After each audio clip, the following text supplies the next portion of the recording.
Good afternoon. It is Tuesday, May 21st, 2024. Jesus was betrayed by Judas. He called Judas the son of perdition. He's been called a traitor and a scoundrel. And not too many people name their kids after Judas. And it always raises the question, how could you turn against someone who loves you so much? But before we get so pious about that, maybe we want to recognize there, but for the grace of God, go I.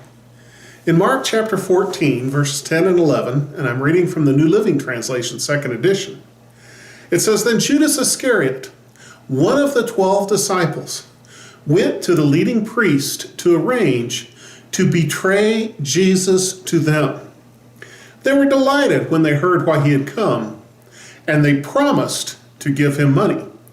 So he began looking for an opportunity to betray Jesus. Let's look at that for a minute. He was one of the 12. He was one of the men specifically chosen by Jesus to be his special disciples, to learn from him, to live with him, to follow him, to be like him. And yet, he betrayed. You can only be a powerful betrayer if you are powerfully trusted. He was one of the chosen 12, and he betrayed. He went to the priests. They did not seek him out. Now, they let everyone know that they would pay if somebody had something against Jesus. But he made the decision to go search out the priests. He basically said to himself, Jesus isn't good enough.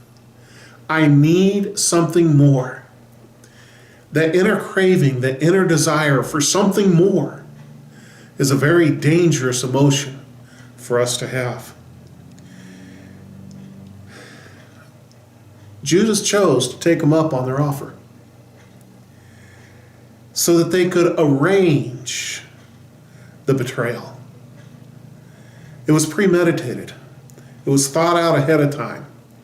He wanted to betray Jesus to them. He picked sides. It was the wrong side. But there came a point where he said, I'm going to ally myself with the other side instead of where I've been for the last 3 years. He chose sides, and they were delighted with him. Oh, it just thrilled their hearts. He sought and won their approval. You better be careful of whose approval you seek. You may gain their approval and realize it was not as big of a deal as you thought it was. They were delighted. And Judas lapped up in their delight. But how tragic it ended up for him. They promised to give him money. But let's be realistic. Were they men of their word? Are their promises trustworthy? And quite frankly, how important is money? What is your motivation? How important is it to have that coinage? And so he began to seek an opportunity. Didn't take him long. You know, he could have stopped anyway along this process and sought and found forgiveness.